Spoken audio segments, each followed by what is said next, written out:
सिंह को आखिरी विदाई दी। सर्वजीत का शव 23 साल बाद पाकिस्तान से भारत लाया गया था। सर्वजीत की अंत्येष्टि के समय माहौल काफी गमगीन था और वहां हजारों की तादाद में मौजूद लोगों की आंखें नम थी। पंजाब पुलिस की एक टुकड़ी ने पहले अपने शस्त्रों को पलटा और फिर हवाई फायरिंग कर सर्वजीत को आखिरी सलामी दी।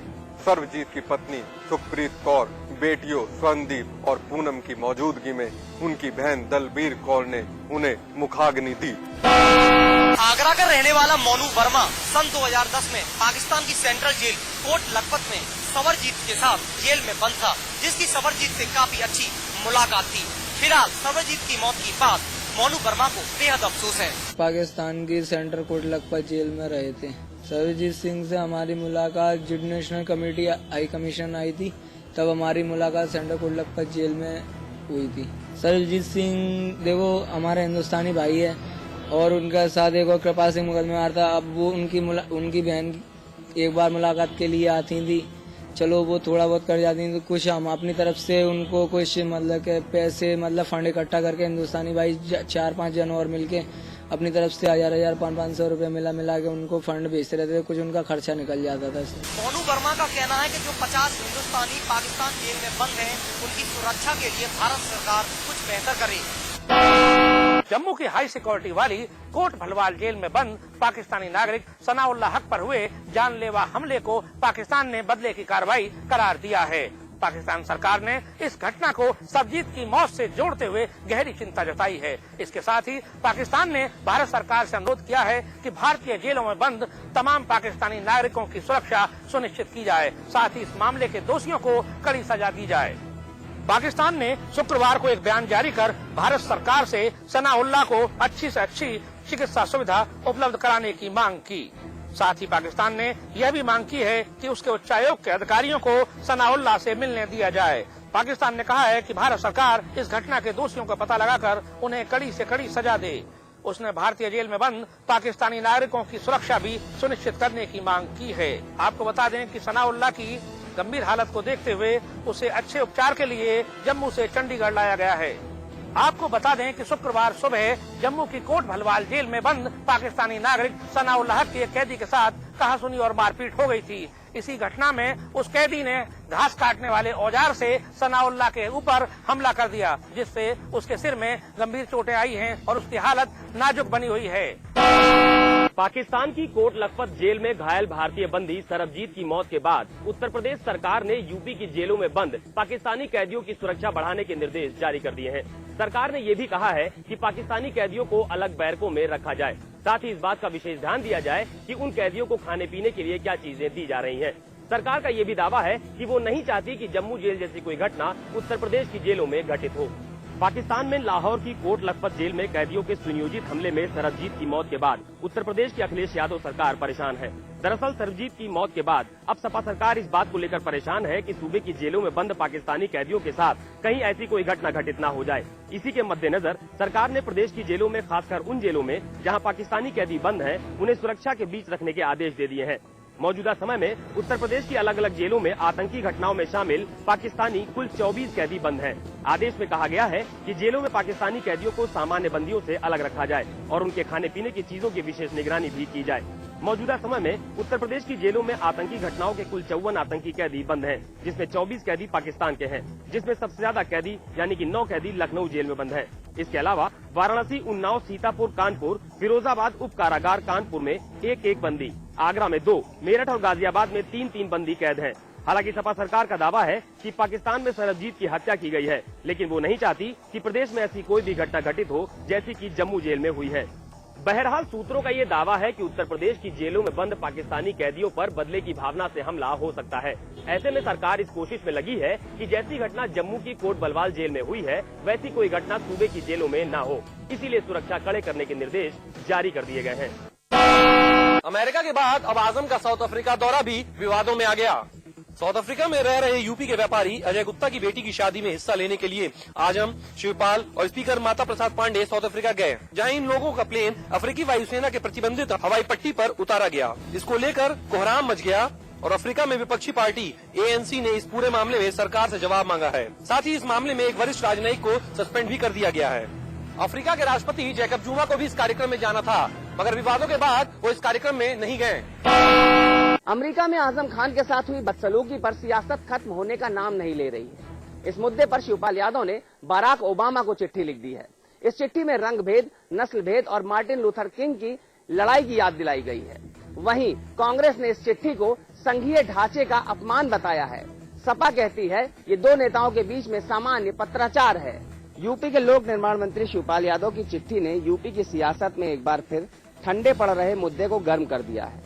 मुद्दा है आजम खान के साथ हुई अमेरिका में बदसलूकी। इसको लेकर यूपी के लोक निर्माण मंत्री शिवपाल यादव ने अमेरिकी राष्ट्रपति बराक ओबामा को चिट्ठी लिख दी है। इस चिट्ठी में जाति, धर्म, नस्ल और रंग को लेकर किए जा रहे वाले भेदभाव पर आपत्ति जताई गई है। साथ ही ये भी कहा गया है कि इस घटना ने दुनिया में अमेरिका की छवि को खराब किया है। इसी चिट्ठी में अपील की गई है कि अमेरिका में गैर यूरोपीय और गैर अमेरिकी लोगों के साथ भेदभाव न हो। कांग्रेस ने इस चिट्ठी को संघीय ढांचे का खिलाफ बताया है।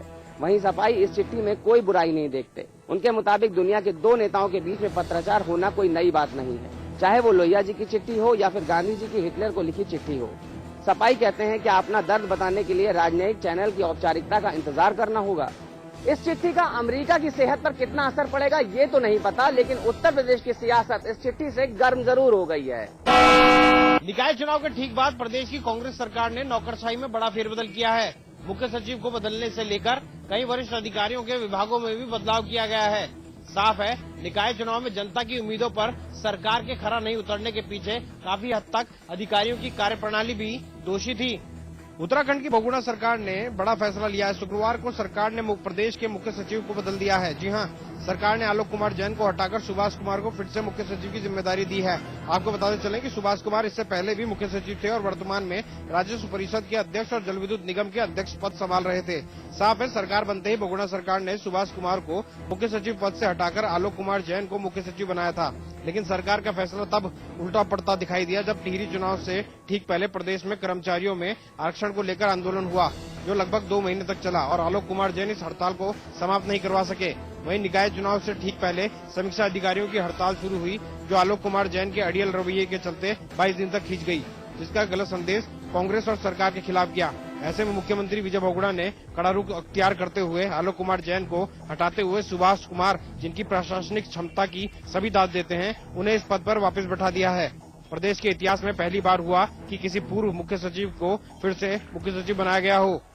वहीं शाम तक सुभाष कुमार ने मुख्य सचिव पद का कार्यभार ग्रहण भी कर लिया। हालांकि उन्हें कार्यभार देने के लिए पूर्व मुख्य सचिव आलोक कुमार जैन मौजूद नहीं थे। हालांकि सुभाष कुमार के अनुसार उनकी प्राथमिकता विकास कार्यों में तेजी लाने की है।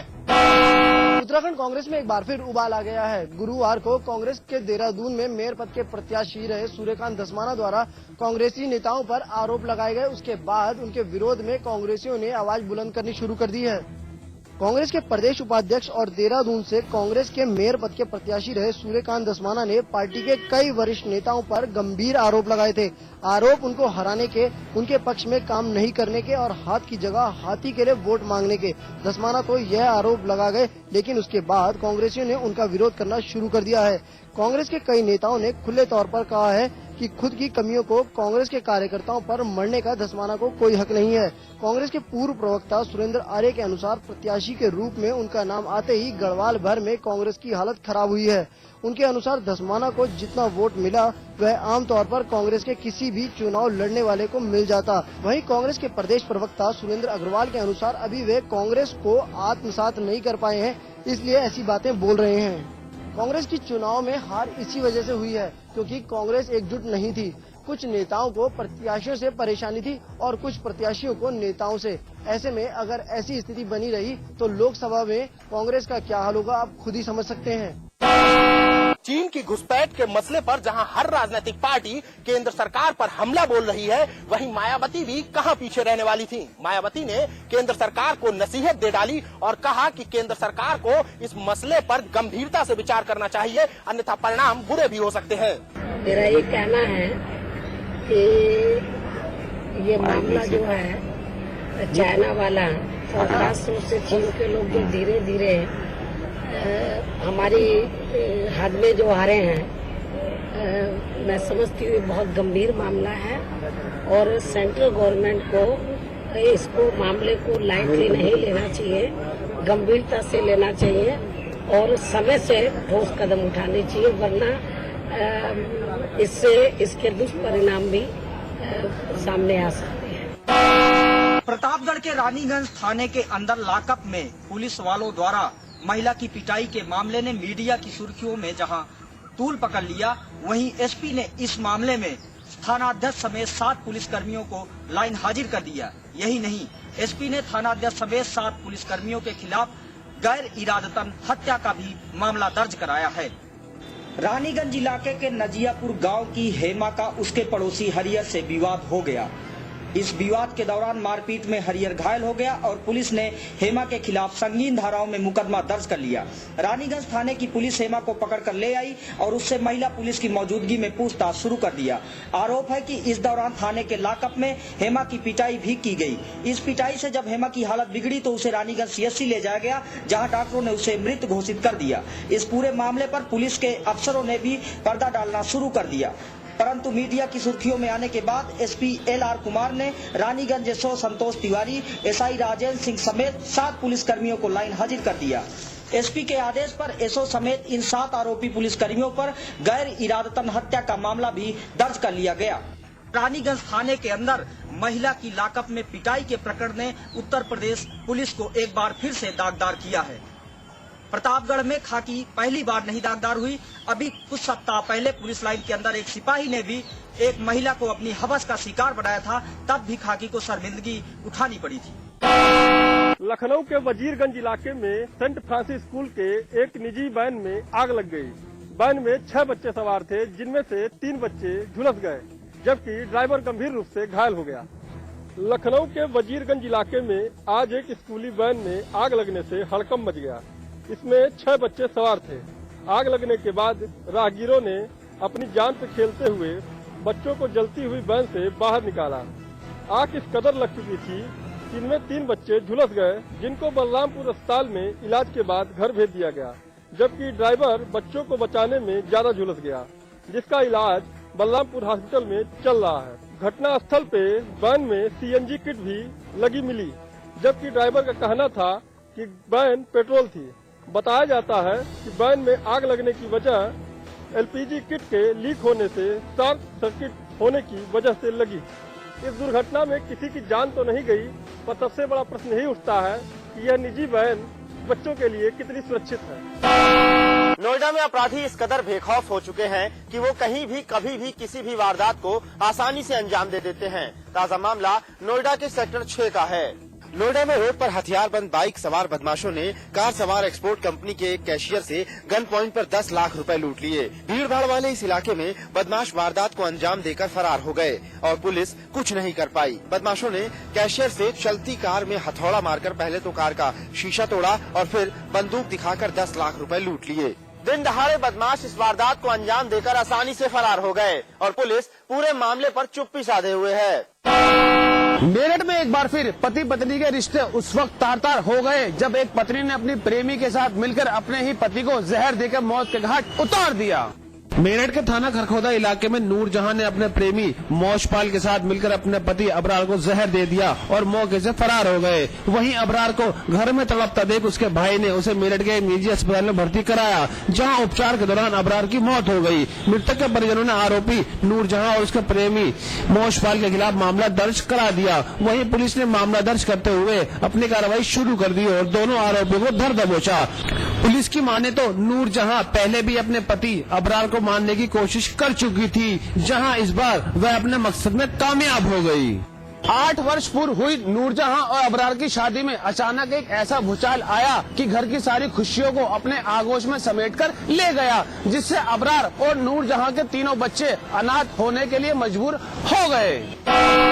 उत्तर प्रदेश में बिगड़ी कानून व्यवस्था से अपराधियों के हौसले इतने बुलंद हो गए हैं कि जारस टाउन थाना क्षेत्र में जेई के घर में दिन दहाड़े घुसकर बदमाशों ने ताबड़तोड़ गोली मारकर जेई की हत्या कर दी। जल निगम के इंजीनियर छंगेलाल कुशवाहा जारस टाउन के अल्लाहपुर में किराए के मकान में पिछले 6 सालों से रह रहे थे। आज भी वह अपने घर में थे, तभी 2 लोग मिलने आए और घर के अंदर घुसकर छंगेलाल पर ताबड़तोड़ कई फायरिंग कर उनकी हत्या कर दी। और उसके बाद ये बदमाश आसानी से भाग निकले। पुलिस के आला अधिकारी इस हत्या के पीछे किसी ठेकेदार के हाथ होने की आशंका जता रहे हैं, क्योंकि इस समय छंगेलाल कई कामों की जांच कर रहे थे और उनकी जांच रिपोर्ट के बाद ही ठेकेदारों का भुगतान होना था। हालांकि अभी कुछ नए और ठेके होने वाले थे जिनको वो देख रहे थे। इंजीनियर का कोई पारिवारिक या निजी विवाद नहीं था। फिलहाल पुलिस इन बिंदुओं पर जांच कर रही है। इलाहाबाद में अपराधियों के हौसले इतने बुलंद